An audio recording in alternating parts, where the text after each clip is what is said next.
안녕하세요. 주식의 소리의 애솔입니다. 네, 에이럭스와 함께 슬슬 이번 달 청약 마의 구간으로 진입을 하게 되겠습니다. 왜 마의 구간이라고 했냐면 일정 때문에 그렇습니다. 지금 성우의 환불금으로 에이럭스, 탐런토탈솔루션, HEM파마, 그리고 에어레인까지 4종목을 고민해야 되는 상황이거든요. 이 중에서 선택과 집중을 할 것이냐, 아니면 꼭 예상 밖의 움직임을 보이는 것들이 있으니까 잘 나눠서 청약을 해볼 것이냐, 또 머리가 꽤 아플 수밖에 없겠습니다. 오늘은 이 중에서 에이럭스의 수요 예측 결과만 나온 상황입니다. 우선 같이 한번 살펴보시죠.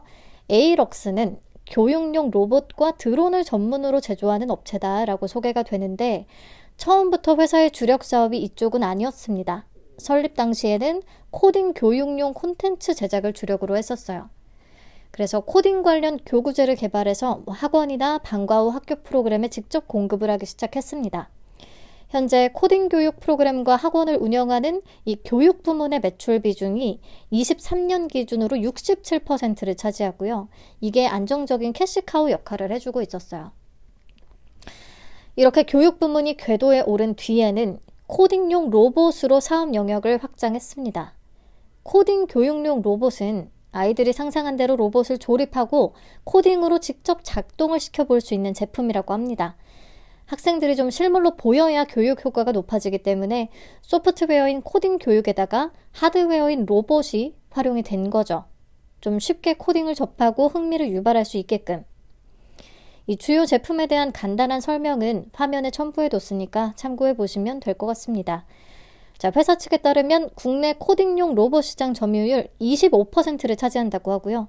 전국 6,400여 곳의 초등학교 중에서 3,000곳에 안정적으로 공급을 하고 있습니다. 2025년부터는 초중고등학교 정규 교과 과정에 코딩 교육이 의무화됐기 때문에 시장이 좀 더 커지고 있다는 판단이에요. 아무튼 회사가 이미 교육용 사업을 하고 있었기 때문에 교육용 로봇도 좀 빠르게 진입을 할 수 있었습니다. 교육용 로봇 시장은 에이럭스, 로보로보, 로보티즈 3사가 과점 형태를 하고 있다고 하는데요. 로보티즈는 교육용 로봇 관련한 매출을 따로 기재하지 않아서 파악할 수는 없었지만 23년 기준 에이럭스의 매출이 로보를 앞지르고 있습니다. 그리고 21년부터 본격적으로 드론 사업을 시작을 했는데요. 22년에 교육 시장을 목표로 한 경량 드론 첫 제품이 나왔습니다. 근데 판매 2년 차에 불과하지만 이미 실적 내에서 차지하는 비중은 좀 상당히 높은데요. 24년 상반기 기준 전체 매출 239억 원 가운데 약 22%인 52억 원을 드론 부문이 차지하고 있습니다. 이 드론 매출의 성장이 빠를 수 있었던 가장 큰 이유는 2년 차부터 이미 해외 시장에서 성과를 거둔 덕분입니다. 국내 드론 기업으로는 좀 이례적으로 미국 등 해외 수출이 이루어지고 있었는데요. 상반기에 드론 수출액이 약 24억 원이며 98%가량은 미국에 판매가 됐습니다. 23년 13억 원 대비해서 약 3.6배나 증가한 수준이고요. 미국 외에 지금은 싱가포르, 헝가리, 태국, 몽골 등등 다양한 국가로 추가 진출 중에 있습니다. 어떻게 드론으로 해외 진출의 성과가 이렇게 빨리 나타났느냐? 근데 이 회사가 좀 성공을 하려니까 운대라든지 이런 게 잘 맞았던 것 같아요. 회사도 국내 시장을 목표로 삼았었는데 외부 환경이 성장을 좀 빨리 도왔다고 합니다. 출시할 시기에 미중 갈등이 맞물렸거든요. 오른쪽에 기사를 보시면 미국이 중국 드론 제조사의 미국 내 활동을 제한하는 등 중국을 견제하는 법안을 무더기로 통과시켰다라고 되어 있거든요. 그래서 안보와 규제에 민감한 드론 제품의 특성상 중국 제품을 대체할 그런 수요가 늘고 있었던 거죠. 그래서인지 회사 설명에 따르면 22년 제품 출시 초기부터 해외 시장에서 먼저 제품 판매 요청이 들어왔다고 해요. 그리고 실제로 세계 드론 시장을 장악하고 있는 중국의 DJI가 올해 교육용 경량 드론의 생산을 중단하기도 했습니다. 그래서 뒤늦게 진출한 에이럭스한테는 예상치 못했던 큰 호재인 거죠. 근데 단순히 미중 무역 분쟁의 영향만은 아닐 거예요. 그쵸? 아무리 상황이 그렇다라고 한들 기술력이 뒷받침되지 않으면 이룰 수 없는 성과인 거잖아요. 경량 드론의 경우에 동체 디자인과 무선 통신, 그리고 센서, 비행 제어 기술, 통합 관제 이런 게 주요 기술로 꼽히는데요. 에이럭스는 이것들 중에서 관제를 제외한 나머지 기술은 다 내재화한 상태입니다. 특히나 핵심 기술인 FC 장치는 경량 드론에 최적화된 자체 제품을 개발해서 사용 중이라고 해요. FC는 사용자 명령을 감지해서 모터에 전달하는 두뇌 역할을 한다고 합니다. 드론의 두뇌 역할. 에이럭스의 FC 무게는 범용 제품의 10분의 1 수준이고 제조 원가도 경쟁사 대비해서 80% 이상 절감했다고 하고요. 기본적으로 중국 기업들을 제외하면 이 FC 설계 역량을 갖춘 곳은 몇 개 되지 않는데요. 직접 만들 수 있는 곳이 DJI를 포함해서 중국 몇 개 기업만 손에 꼽습니다. 자, 그러니까 이런 기술력을 바탕으로 빠른 해외 침투가 가능했다라고 보고요. 앞으로는 교육용뿐만 아니라 감시, 촬영, 국방, 스포츠 등등등 다양한 목표를 수행하는 경량 드론 전반으로 좀 영역을 확장하고 글로벌 진출도 더 가속화할 계획입니다. 자, 그래서 회사가 지금 공략하고 있는 분야는 드론이다. 공모 자금 중에서 상당 부분도 드론 기술 개발에 쓰일 예정입니다. 자, 실적을 보면 매출이 최근 3개년 꾸준히 성장을 했고요. 순이익 또한 급증하는 모습을 보였습니다. 22년 드론 시장에 진입을 하면서 그리고 북미 해외 수출이 증가하면서 좀 크게 빠르게 점프했던 것으로 보입니다. 네, 그럼 공모가 어떻게 산정했는지 보시죠. 비교 기업으로 V1텍과 로보스타를 선정을 했는데 V1텍은 자회사를 통해 로봇 사업을 하고 있긴 하지만 아직은 2차 전지나 디스플레이 검사 장비가 주력인 회사고요. 로보스타는 산업용 로봇이 주력인 회사입니다. 그래서 피어 그룹의 유사성이 좀 떨어진다라는 얘기 계속 나올 수밖에 없죠. 더군다나 이 두 회사의 PER이 엄청나게 높아요. 평균이 51.56배가 나왔습니다. 자, 24년 반기 기준의 최근 4개 분기 순이익인 약 42억 원을 적용을 해서 주당 평가가액은 15,591원을 산출했고요. 할인율 26.24%에서 13.41%를 적용, 최종적으로 밴드는 11,500원에서 13,500원을 산출했습니다. 워낙 피어그룹의 유사성도 떨어지고 V1텍과 로보스타의 편차가 너무 커서 에이럭스의 상단 기준의 PER 42.55배가 적정한 수준인 건지 뭔지 정말 평가하기가 조금 애매했어요. 과연 기관들의 평가는 어땠는지 볼까요? 경쟁률은 973.12대 1, 2135개의 기관이 참여했습니다. 참여한 기관 수가 앞선 종목들에 비해서 좀 낮은 수준이기는 해요. 그래도 비슷한 공모 규모의 종목들하고 수요 예측 참여 금액이나 평균 참여 금액을 비교해서 봤을 때 이 정도면 참여도는 또 매우 높은 편이다라고 확인해 볼 수가 있겠습니다. 네, 참여한 기관들이 적극적으로 참여했다. 자, 신청 가격 분포표 확인해 보죠. 공모가 밴드는 11,500원에서 13,500원을 제시했는데요. 딱 한 개 기관을 제외하고는 모두 상단 이상을 써냈습니다. 특히나 16,000원 이상의 건수 기준 93.68%가 분포하고 있어요. 대부분은 16,000원 이상을 써냈다는 거죠. 기관들은 그래도 공모가를 부담스럽다라고 평가하지는 않은 것 같으네요. 자, 결국에 상단을 18.52% 초과한 16,000원에 확정이 됐습니다. 확약은 여전히 형편이 없어요. 건수 기준으로 0.33%, 수량 기준으로 0.36%. 네, 딱 7개 기관이 참여했는데 그래도 전부 다 6개월 확약을 신청했네요. 네, 여기까지. 수요 예측 결과는 요새 좋다 나쁘다 평가할 의미가 크지는 않은 것 같고요. 다 비슷비슷해서 공모 개요 체크하도록 하겠습니다. 공모가가 16,000원에 확정이 되면서 공모 금액은 240억 원, 시가총액은 약 2,118억 원의 규모로 상장을 추진합니다. 청약은 23일부터 24일까지 진행되고 환불까지 4일이 걸리고요. 상장은 11월 1일 탐론 토탈솔루션과 동시 상장 예정입니다. 한국투자증권의 단독 주관이고 최소 청약 수량은 50주, 40만 원을 준비하셔야 되고요. 신주 모집 100%로 진행되고 우리사주 조합에 배정된 물량은 없습니다.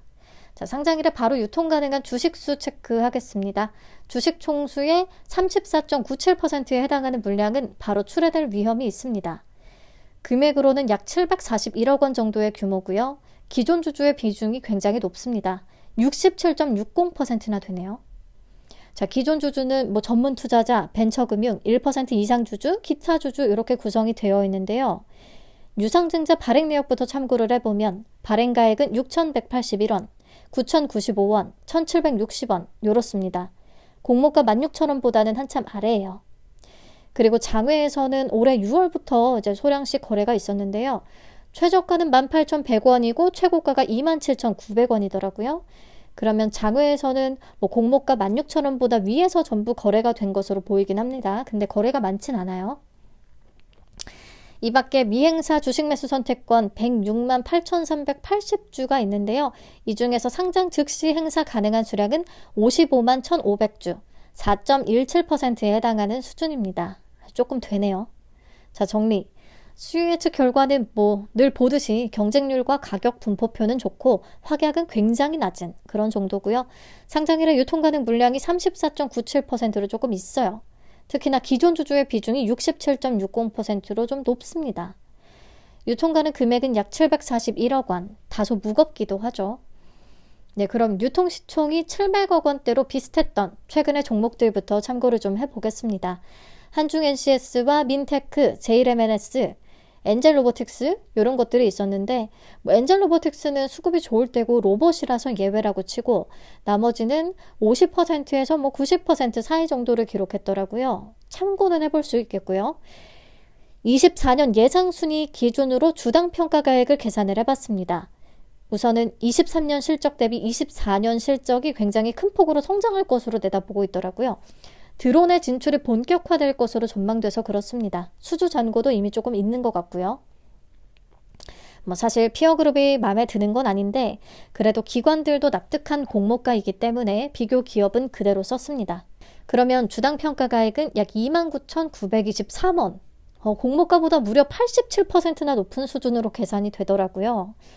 근데 좀 비교 기업에 대한 의문이 계속 남기 때문에 요거를 적정 주가라고 생각하기엔 무리가 있을 듯 합니다. 그래서 요렇게도 생각을 해봤는데요. 우리 앞에서 교육용 로봇을 만드는 나머지 두 개 회사는 로보로보와 로보티즈가 있다고 했습니다. 얘들이 적자 기업이라 비교 대상에서는 탈락했는데 그럼 매출액 기준으로 PSR을 한번 비교를 해보자고요. PSR을. 자, 24년 반기 연한산 매출액을 썼고요. 10월 18일 시가총액 기준 로보로보는 5.06배, 로보티즈는 7.24배, 에이럭스는 공모가 기준 PSR이 4.43배, 가장 낮습니다. 그래서 아무튼 공모가 대비해서 상승 여력은 있겠다라고 보고 있어요. 그리고 로보로보와 로보티즈의 평균 PSR이 6.15배로 계산되는데 그렇다면 4.43배 기준으로 39% 정도의 상승 여력은 있다라고 좀 러프하게 생각을 해볼 수도 있겠죠. 근데 현재 회사가 주력으로 하는 부분도 로봇이 아닐 뿐더러 앞으로도 드론 쪽으로 포커스를 맞출 예정이라 이런 분석이 맞지는 않을 수도 있겠죠. 네. 자, 오늘자 장외 시세는 22,900원에 형성이 되어 있습니다. 공모가보다 43% 높은 수준. 그래도 종합을 해서 생각을 해본다면 40%에서 80% 정도까지 아주 넓게 기대 수익률 구간을 잡아볼 수는 있을 것 같은데 문제는 얘가 단독 상장이 아니고 동시 상장이라는 거죠. 탐런 토탈솔루션하고 붙게 될 예정인데 탐런 토탈솔루션의 수요 예측이 아직 안 나오긴 했지만 얘가 유통 물량의 강점이 대단한 친구거든요. 유통 가능 물량이 12.76%에 기존 주주의 비중이 전혀 없습니다. 우리가 기존 주주 빵 퍼센트였던 YJ 링크를 겪었기 때문에 탐런에 대한 관심이 지대하게 좀 높을 것 같아요. 아무튼 그래서 상장일의 수급 분산의 리스크가 좀 클 수 있다. 그래서 기대 수익률은 좀 더 보수적으로 잡을 필요가 있겠습니다. 자, 요 정도 보고 배정 물량과 청약 한도부터 체크를 할게요. 한 투에 37만 5천 주가 배정돼서 균등 물량은 18만 7,500주가 되겠습니다. 온라인 50% 등급은 6천 주까지 청약 가능합니다. 증거금으로 4,800만 원, 100% 등급은 12,000주, 200%는 24,000주까지 가능하니까 확인해 주시고요. 최소는 50주라고 말씀을 드렸습니다. 40만 원 준비하셔야 되고요. 자, 청약 건수는 최근 한트에서 진행이 됐던 인스피언의 33만 6천 건가량, TDS 판매는 29만 1,000건가량이 들어왔습니다. 근데 오늘 성우를 보니까 또 30만 건에 채 못 미칠 수도 있을 것 같아요. 내일까지 봐야겠지만. 그래서 에이럭스는 한 25만 건 정도를 잡아보긴 했는데 어쨌든 균등은 무조건 추첨이 될 것 같습니다. 18만 7,500건만 넘으면 추첨인 구간인 거니까 추첨 한 주다 생각을 하시면 되겠네요. 그리고 증거금은 앞에서도 얘기했듯이 지금 4종목으로 나눠질 것을 고려해서 예상을 해봐야 되는데 아직 수요 예측 결과가 다 나오지 않았습니다. 그래서 지금 예측을 하는 건 의미가 없다고 생각합니다. 자, 탐런 토탈 솔루션은 유통 물량 측면에서 아주 확실한 메리트를 보유하고 있다라고 말씀을 드렸었고, 그 뒤에 에어레인, HEM 파마도 조건이라든지 섹터, 공모가의 적정성, 기존 주주의 비중 등등을 다 따져보고 비교해서 예상 경쟁률을 대충이라도 그때 계산을 해보고 최종적으로 판단을 하는 게 맞겠습니다. 청약일의 경쟁률도 중요하긴 하겠고요. 근데 탐런 토탈 솔루션을 제외하면 뭐 유통 물량 메리트 있는 거는 그렇게 없네요. HEM 파마는 그나마 조금 비교적 가볍다라는 장점이 있기는 하고. 자, 탐런 토탈 솔루션과 HEM 파마의 수요 예측 결과는 내일 발표가 됩니다. 에어레인은 23일에 공모가가 확정이 될 거고요. 그래서 네 종목 결과 다 확인하고 그때 고민을 하도록 하겠습니다. 늦은 시간까지 영상 시청해 주셔서 감사합니다. 말을 많이 하다 보니까 혀가 점점 꼬이네요. 저는 내일 아침에 한캠의 상장일 라이브로 찾아오도록 하겠습니다. 감사합니다. 안녕.